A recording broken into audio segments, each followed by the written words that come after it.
behind a computer or a cell phone makes it a lot easier to cheat. There's no face-to-face contact, so most people think they won't get caught. The apparent anonymity of the computer allows a person to have much more self-expression in relatively safe environment, and yet it's not really safe. Sites like Facebook and MySpace make it simple to link up with old flames, which often creates a sense of nostalgia. They rekindle old relationships, and next thing you know, they're in a full-blown sexual relationship, and then we're found in divorce court.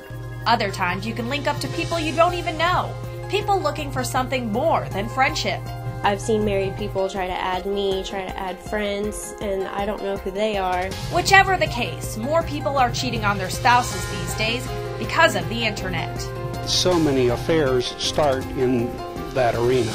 Maybe a quarter of the people who come in are struggling with issues related to the internet. Because I work internet crimes, I do receive phone calls, and I have from women who have told me that they've gone in their husband's computer and they've found pictures of like naked women.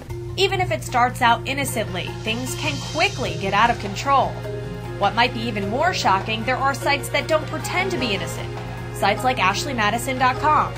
The controversial online dating service markets itself to people already in relationships. Their motto? Life is short, have an affair. Oh, and get this, they boast over 7 million users. Most of us can recover from a one-night stand with the wrong woman. But not when it's every night for the rest of our lives. Isn't it time for AshleyMadison.com? Now, catching your cheating spouse may be easier than you thought. It's through a program called Remote Access. It's free and it's online. You just download it onto your computer and onto the computer that you'd like to spy on. Enter your username and password, and you're in. Now that I'm logged on, I can access other computers. As you can see, I'm looking at a desktop, but it's not my own. I'm actually looking at our camera operator's, Tamara's, as she's on Facebook. The amazing thing about this software is you don't have to be in the same room or even on the same network. You can access your home computer from work, watching the every move of the spouse you suspect of dallying. Now, if you're the one doing the dallying, watch out, things can get ugly. Seeing their spouses and they're finding it on the phones, and it gets to that point where they're just so mad that, yeah, it ends up in a domestic. And often in divorce. Lawyers say social networking sites are frequently brought up in divorce court as evidence. In fact, a recent study showed it makes up 60% of that evidence. When you write it, it's there. It's for anybody to see, and more importantly, it's for the judge to see. And as they write this information, it becomes a permanent record that now can be used against you because it's your spoken words in writing. If you're not sure how to handle all this cyber connecting, there's help out there. Kay Jason and Kelly Krafsky wrote the book on it. Literally. We had friended some exes and realized that neither one of us was really comfortable with that. And so they realized millions of other couples were probably going through the same situations, prompting them to share their advice. 3 key tips: stay away from exes. We believe that friending your exes is never a good idea. There is such a thing as emotional cheating. Just ask yourself, Would my spouse be comfortable if they knew what I was doing? and finally, share your login and password with your spouse. Just sets that instant accountability with one another. Yeah. And it's not in a way to try to find, what my spouse is doing and I'm going to go and scour around. But it really is, it's about openness and authenticity and, hey, I have nothing to hide. Nothing to hide. Social media isn't to blame for cheating, but it does make it easier. So next time you think about sending that flirty message, remember who you might be hurting. For 7 News, I'm Lindsay Vogt.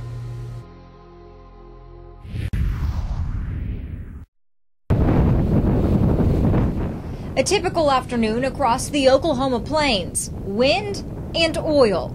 But Richard Linham's routine was anything but typical Tuesday. I knew there's something the matter whenever they cut my lock. Then up the metal stairs and using his gauge. You just open this, and you run this gauge down in there. He realized 80 barrels of oil were gone. I had never had nothing stolen in 15 years I've had this. Linham recreates the theft like this. you can still make out the tire tracks. He says the small tanker simply pulled in, swung around, and hooked up. Pulled right here, and it takes them approximately 20 to 30 minutes to probably get a tank 80 barrels of oil. With that, Linham is out $8,000. The thief or thieves are rich with crude. So what do they do with it? Heat their homes? Fill their cars? Nope.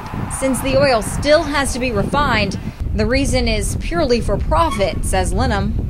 They want money. If they've got a lease of their own, they can put it on their lease and they'll sell it. As for Linham, he'll take the hit and wait for the slow-producing well to refill the tank. But thieves beware. On this lease, more locks are going on the gate and tank, and cameras will soon be watching. Richard Linham also has a message for those responsible. I hope they enjoyed it.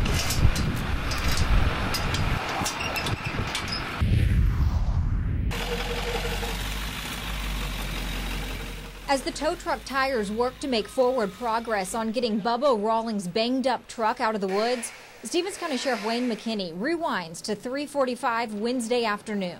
One of our detectives attempted to stop and did stop a person that we were looking for in connection with a string of cattle thefts that were occurring in Stevens County. It was a name they were familiar with. Rawlings had served time in prison before for the same crime. The sheriff thinks that's why Rawlings put up a fight when the deputy tried to arrest him. One of the comments that he made to my deputy today during the struggle, I will not go back to prison. And, you know, that takes a desperate man to say that. So Rawlings took off from the stop at Inn and Chestnut and headed here to Elkin Water Plant. When going near 90 miles an hour, he hit spike strips, which blew out his tires.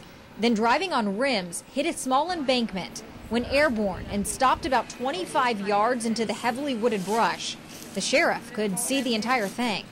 I thought maybe we'd find him in the vehicle hurt severely, but as we approached his car, or the truck, and cleared it, he was not in there. So as night fell, deputies and troopers combed the woods and went house to house, showing Rawlings' picture, hoping with them just steps behind, he couldn't have made it far. When you take a guy that desperate, a lot of things can happen.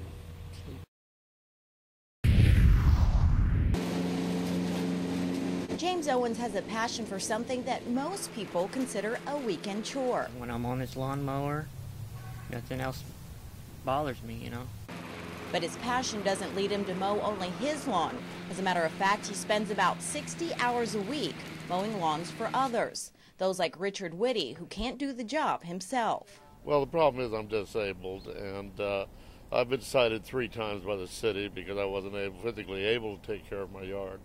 And each citation carries a $300 fine, something Richard says he just can't afford. Oh, it breaks me. I mean, I don't have any money left after I pay rent, utilities, and food, so. And while the fines were adding up, Richard says the grass was stacking up. Oh, it looked like a jungle. Looked like a jungle. But just when Richard was trying to figure out how he'd pay the fines and get the grass mowed, his wife Tina came across Owens, their neighbor. We only had $5 to our name, and our yard was so high, and we went over and we asked him if he could do the yard for us, and he said he would do it. Richard says he was shocked by the act of kindness, especially since he and his wife had never even met Owens. Didn't know him from Adam. They just came over, saw the need, and took care of it for us. Richard says Owens not only mowed his lawn, but weed-eated it and even blew away the clippings. Not many people are like that sees a need and comes over and takes care of it, you know, rather than driving by it every day and saying, who cares? The Whittys say Owens does more than just mow their yard and others for free. But since they're without a car, he also takes them to the grocery store and even the bank whenever they ask. When anything needs to be done in the neighborhood, he just comes and does it with no question to ask. He's the Mr. Rogers of the neighborhood. Owens is retired due to medical reasons and spends most of his extra time helping others, something he says many don't understand. Most people don't care. I've had people say, man, you don't need to do that. I want to do that. Owens says he's happy to combine his love of mowing with his love of helping. It ain't all about lawn mowing, it's about being a human being. It doesn't hurt to do something nice for people, and that's why I do it, because that's the way I was raised. So as long as the grass is green and as long as a helping hand is needed, Owen says you can count on him to do the job. As long as I can get on this lawnmower and do what I like to do and help people out, it's all about giving back to the community. Reporting for 7 News, I'm Sylvia Courtgill.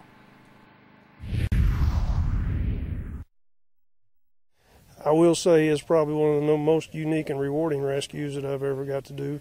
3 feet tall with a 7-foot wingspan and talons almost the size of a human hand. Lieutenant Robbie Edmondson was one of the first to see the bird on the eastern shoreline and called in an expert for help. We knew he had been hurt, that he'd been down. And then when we saw him take a short flight, by watching the wing, I knew that it was bad. We went to try to catch him.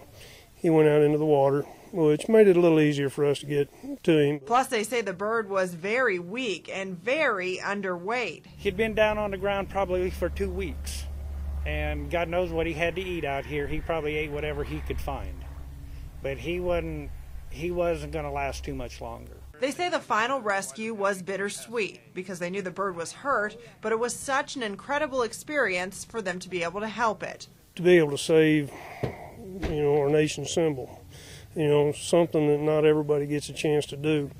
Most people don't ever even get a chance to see an eagle in the wild, much less be that close to one and be able to help one. I mean, it's very rewarding.